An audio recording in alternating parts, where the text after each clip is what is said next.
In terms of its focus, it was new in each context, and by that I mean just looking again at the link between income and earning income in different kinds of ways, and then experiences of violence. So in each context we were not able to find any piece of research that was really making those connections in the way that we were pursuing.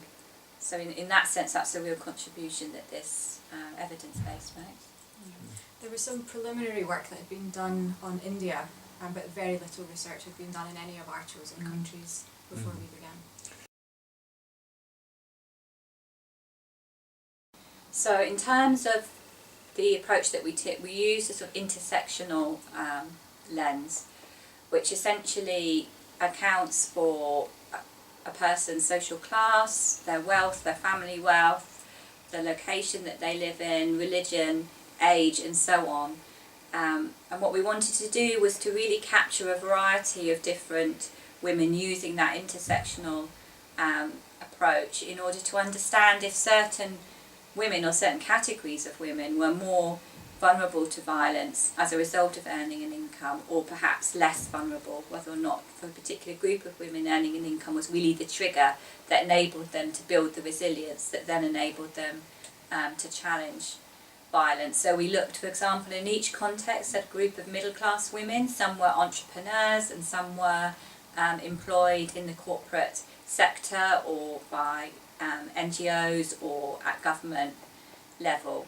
We also took in each context a group of much poorer women who were usually engaged in much more informal work, so construction sector, entertainment sector, home-based workers, and also the garment sector in Myanmar. So that really, across all of those different groups, gave us a picture of different types of women engaged in different types of work. In Nepal we also looked at women who were based in rural areas of Nepal who were working as part of a microfinance corporation, so working together to build micro businesses.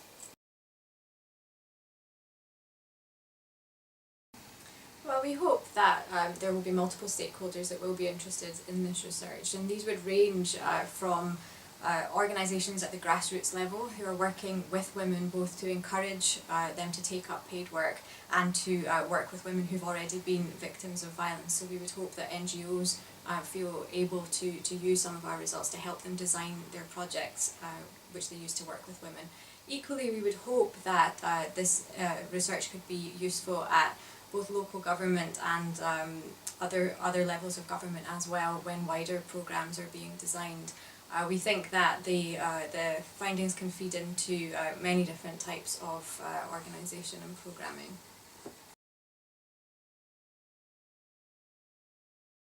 We began from the very beginning by planning our research design with people who were working on the ground in the countries where we wanted to do the research. So we found that to be, we considered that to be really fundamental to the way that we approached it from the beginning. So we had stakeholder workshops, for example, which engaged with staff in local government, with members of local NGOs, with people working for international NGOs as well, and we asked them to feed back to us about what they consider to be the most important issues that surround this topic in general. We also asked them to give us opinions on what questions they felt we should be asking that would be useful to them in taking their own work forward, and we asked them to share with us any personal experiences that they had of working in the field. And this all helped us to be able to shape our initial research questions in the direction that would end up being most useful in terms of impact.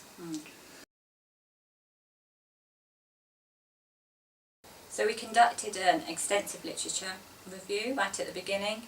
We also dug into and conducted secondary analysis of the DHS data for each country, and that really enabled us to understand what was already known and then to identify the gaps and then map that to what our key stakeholders and our advisory group were telling us in terms of the things that they really needed to understand better to support their work. And then we took that into the design stage and to ensure that our tools would really generate the data that could potentially answer their questions. So essentially, in order to get the complex picture that we were after, we used, in terms of the tools, both a survey, a quantitative survey, some semi-structured interviews, and then a much more open-ended community study that would draw on more observational participatory techniques. So in each country we use that participatory approach, really digging into an understanding of women's experience in a particular location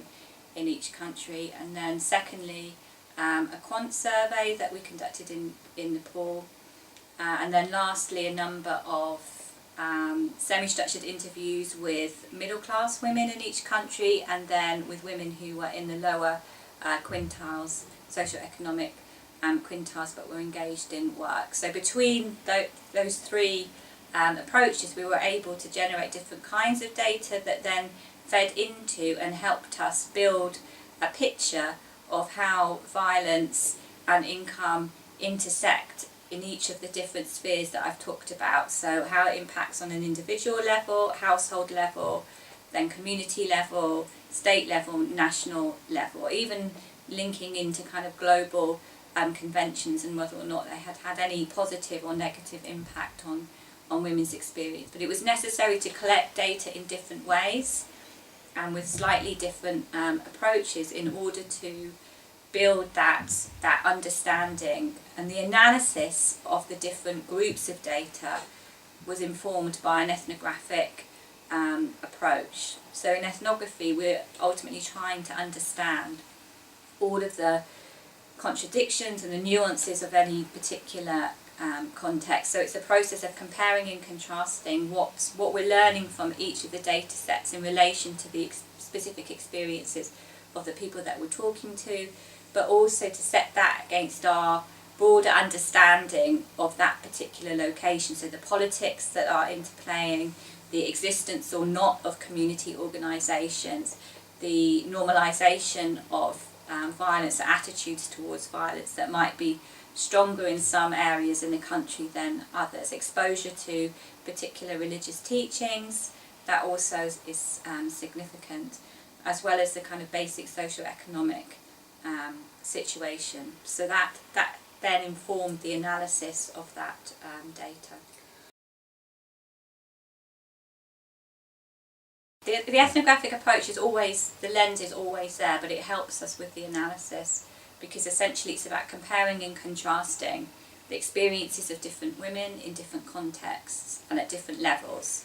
So that in a nutshell is really how I would describe a kind of ethnographic approach, and then cutting into that lens is the intersectional approach that enables us to think in terms of the impact that a person's caste might have. So you might be in a community that's mixed caste, so women in the lower caste might have a different experience of both income and violence compared to women of a higher caste. So it just enables us to make those differential statements.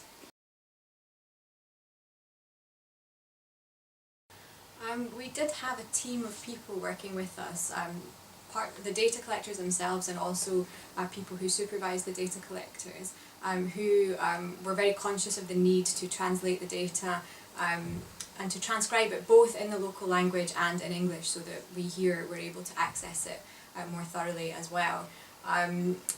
We had because we had a very good team of people who were able to do this. Had we not had those people, we would have really struggled to be able to analyse the data to the depth that we needed to. So what we found that we needed to do was examine the English translations first, but then in terms of any queries, we needed to be able to go back to the transcripts that existed in the original language. So we maintained really strong relationships with the people who had done the data collecting and done the transcribing in order to make sure that we could query any translations or ask them further questions about how they felt people had been expressing themselves in terms of body language at the time, for example, or tone of voice, which was maintained in the recordings, obviously, that we kept, so that we could go back to that and ask questions about that. So the project had a really robust ethical protocol, and that formed part of the training for our researchers in each country. Both the protocol and the tools and a risk matrix were reviewed by our our research ethics committee here at the University of Portsmouth, but it was also reviewed by our in-country advisory groups, who were massively helpful in terms of identifying potential areas of sensitivity and then thinking through how to mitigate that risk. Primarily there's two sort of main areas of concern. Obviously safety of our researchers has to be paramount, but also safety obviously of our research participants. So if you're asking somebody to share information about a very sensitive topic, they need to feel safe. So finding and identifying safe places to conduct those interviews, particularly in very crowded areas, can be problematic. So we found that particularly difficult in Myanmar, where in communities the housing structures are very flimsy. So if you're interviewing somebody in their home, everybody can hear. So really we had to think through how to identify and find safe spaces that wouldn't cause suspicion, so therefore there wouldn't be any repercussions for the person that we were interviewing.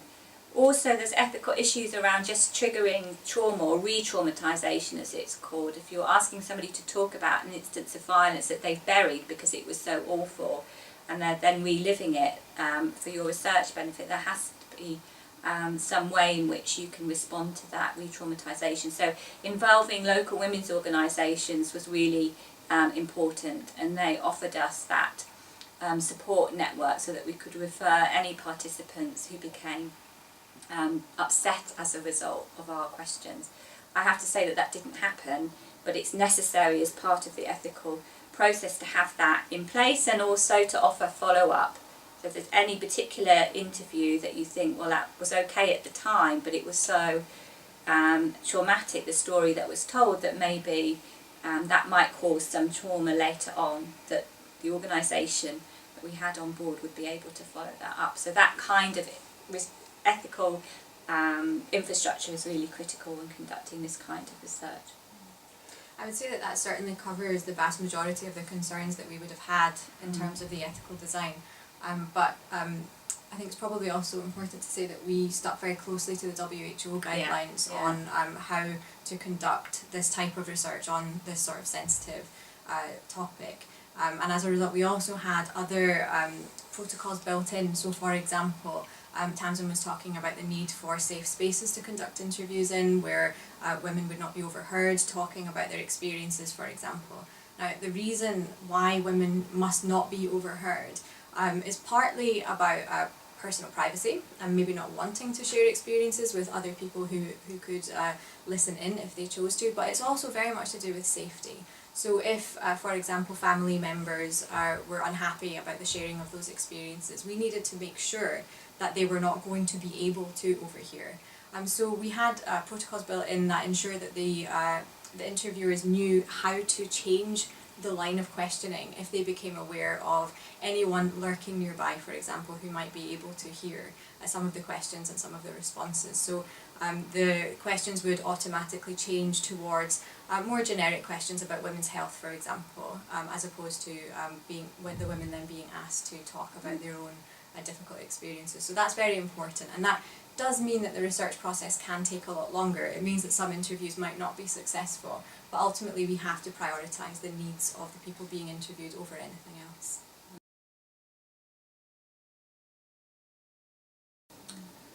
I think for us it's really a question of timing. There's certain elements of the process that perhaps needed more time than we were able to give. The actual design phase of the project took a lot longer. The recruitment of researchers, the training of researchers, the identification of particular sites to conduct the research, all of that took much longer than perhaps we would have expected. Also, I think ambition. We had to scale back our ambition, particularly around the number of qualitative interviews we were able to do, for the reasons that Zara's just covered, actually, because of the amount of time it takes to make somebody feel comfortable in talking about this topic. We also found it particularly challenging in Myanmar to conduct qualitative research on violence. It's not something in Myanmar culture that comes very easily. It doesn't, in fact, in any country, but in particular in Myanmar we found a certain level of reluctance amongst our researchers to actually think about how to have these conversations. So in terms of training, that's again where we had to put a specific amount of time, and we perhaps in future would make sure that we factored that into our timetable, our work plan.